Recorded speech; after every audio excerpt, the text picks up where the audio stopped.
Refraction means कि जब कोई लाइट अपना मीडियम चेंज करे, ठीक है। तो इसमें मीडियम चेंज का मतलब देखो, अब ये जो बोर्ड दिख रहा है ना आपको, ये दिख रहा है because of reflection of light, ठीक है ना। लेकिन इस पे जो लाइट पड़ रही है वो टोटली रिफ्लेक्ट नहीं हो रही है।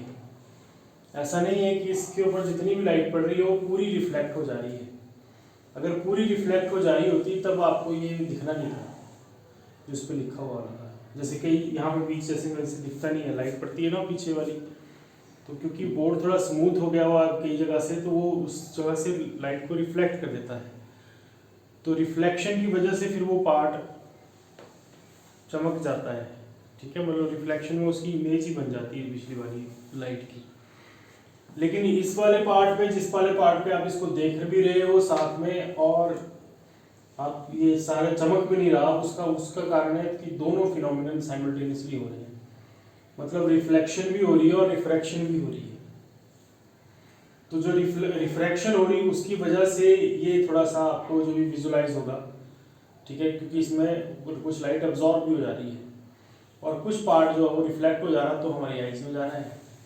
यही रीजन है कि अलग अलग कलर जो होते हैं उनकी अलग अलग रिफ्लेक्शन होती है, ठीक है ना। अलग अलग पार्ट का अलग अलग है। जैसे कि ये वाइट वो दीवार है ऊपर, तो दीवार का कुछ और पैटर्न चलेगा, ठीक है ना।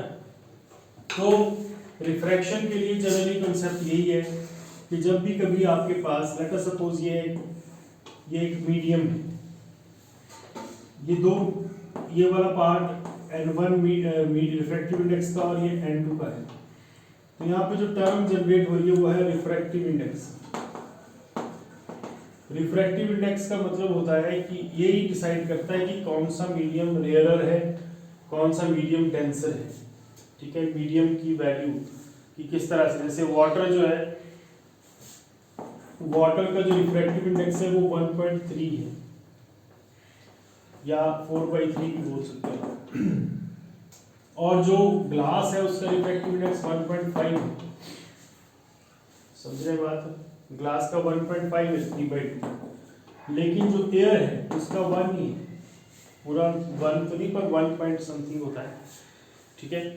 तो 1 कंसीडर कर लेते हैं हम। तो ये रिफ्रैक्टिव इंडेक्स डिसाइड करेगा कि किसकी जो वैल्यू है, कौन जो है मीडियम रेयर है और कौन सा मीडियम डेंसर है, ठीक है। तो जिसका रिफ्रैक्टिव इंडेक्स कम होगा वो मीडियम रेयर मीडियम कहलाएगा।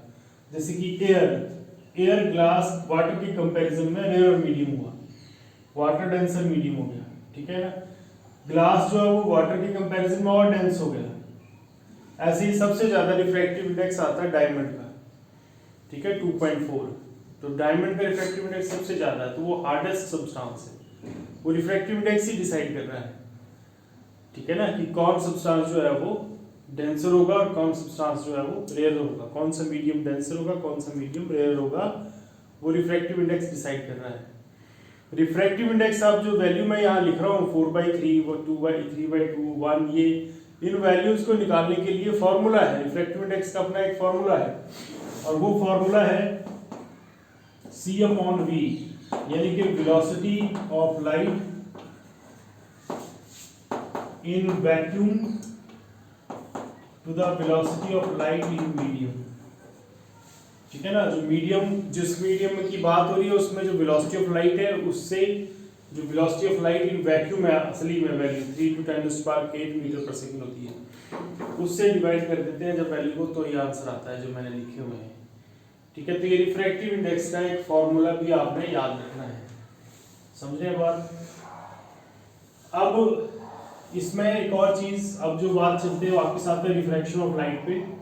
रिफ्रैक्शन ऑफ लाइट में जब भी लाइट इस तरह से किसी मीडियम से आएगी, अगर तो ये जो N2 है वो N1 से बड़ा है, इसका मतलब ये हुआ कि ये डेंसर मीडियम है, N2 डेंसर मीडियम और ये रेयरर मीडियम है, ठीक है ना। अगर लाइट N2 बड़ा है तब ऐसा होगा, अगर N1 बड़ा है तो उल्टा हो जाएगा। तो अगर लाइट ऐसे आती है और हम एक ऐसे नॉर्मल ड्रॉ करते हैं, तो ये लाइट अगर नॉर्मल के साथ कुछ एंगल बना रही है तो ये रिफ्रैक्ट होगी, क्योंकि ये मीडियम चेंज कर रही है। तो मीडियम चेंज करने पर जब ये दूसरी तरफ को गई तो इसका पाथ चेंज हो गया, मतलब जिस रास्ते पे ये थी उस रास्ते पे नहीं जा रही है, अपनी किसी और रास्ते से बाहर आई है, दूसरी तरफ गई। तो ये जो पाथ चेंज हुआ ये डिपेंड करता है मीडियम के ऊपर। मतलब अगर लाइट रेयर टू डेंसर जाती है तो it bends towards the normal. ये नॉर्मल है, 90 डिग्री बन रहा है देखो, ठीक है ना। तो नॉर्मल की तरफ को बेंड होगी इस तरह से। तो इस तरह की जो लाइट है इसको इंसिडेंट रे कहते हैं हम, और दूसरी वाली जो ये वाली रे है इसको रिफ्रैक्टेड रे कहते हैं, रिफ्रैक्टेड रे।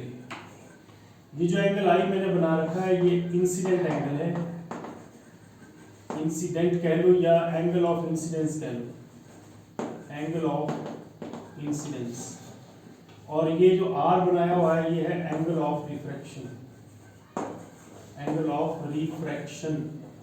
फर्क है रिफ्रैक्शन और रिफ्लेक्शन, दोनों में याद रखना है फर्क है। तो एंगल ऑफ रिफ्रैक्शन तो बोलता है, ये कॉन्सेप्ट बोलता है कि जब whenever light goes from rarer to denser medium it bends towards the normal, ये नॉर्मल की तरफ को बेंड हो जाएगी, इसीलिए ये कम हो जाती है। जैसे अब शीशों से लाइट अंदर आ रही है तो जो लाइट बाहर है वो लाइट अंदर नहीं है उस पैटर्न की, ठीक है ना, कम हो गई, स्लो हो गई, क्योंकि वो डेंसर मीडियम से होकर आ रही है लाइट। जो है वो शीशा जो है वो डेंसर मीडियम है, एयर और मीडियम, तो बेंड हो गई टुवर्ड्स द नॉर्मल और वो स्लो हो गई। समझ के बात, वेलोसिटी चेंज होगी मतलब उसकी। अगर उल्टा कंसेप्ट ले लें आप, इस तरह से करें, अगर आप इस तरह से करें कि लाइट अंदर से बाहर को जा रही है, तो अब अगर ये फिर से डेंसर मीडियम है और ये रेयर मीडियम है तो it bends away to the, ये नॉर्मल से दूर हो जाएगी, ठीक है। इस तरह से हम इसको बोलते हैं रिफ्रैक्शन ऑफ लाइट। और ये फिनोमिनन जो मैंने आपको बताए ये आपने याद रखने हैं कि whenever light goes from rarer to denser it bends towards the normal and whenever it goes from denser to rarer it bends away to the normal, ठीक है। ये आगे चल के भी काम आएगा आपको। फिर इसके लॉज हैं, लॉज ऑफ रिफ्रैक्शन। तो लॉज ऑफ रिफ्रैक्शन क्या क्या है अब यहाँ से,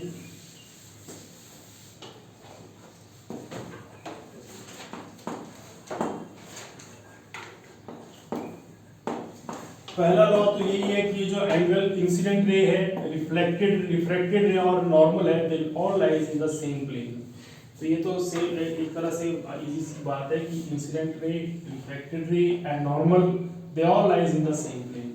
लेकिन जो दूसरा है वो ज्यादा इंपॉर्टेंट है और वो है ratio of sine of angle of incidence to the sine of angle of refraction is equal to constant. ये ज्यादा इंपॉर्टेंट है, इसको स्नेल्स लॉ भी बोलते हैं, स्नेल्स लॉ। इसी लॉ का सारा चैप्टर है, ठीक है ना, इसी लॉ के ऊपर बेस्ड सारा कांसेप्ट है। तो इस कांस्टेंट को हम रिफ्रैक्टिव इंडेक्स भी लिख सकते हैं या ऐसे लिख सकते हैं हम इसको, ये इसी को n, जैसे ये यहाँ से 2 से 1 को जा रहा है ना, तो n2 to 1, ठीक है ना। ये लाइट 2 से 1 को जा रही है इसलिए ऐसा था 2 to 1। अगर ये 1 से 2 को जा रही होगी तो अच्छा, इस 2 to 1 का क्या मतलब हुआ, n1/n2, ये मतलब हुआ इसका, ठीक है। इसको ऐसे ही बोल देते हैं हम, इसको क्रॉस मल्टीप्लाई करोगे तो आएगा n2 sin i is equal to n1 sin r। तो ये सब के सब स्नेल्स लॉ के ही टाइप है। तो ये सारे आपने याद करने हैं और समझने भी हैं कि कैसे आ रहे हैं।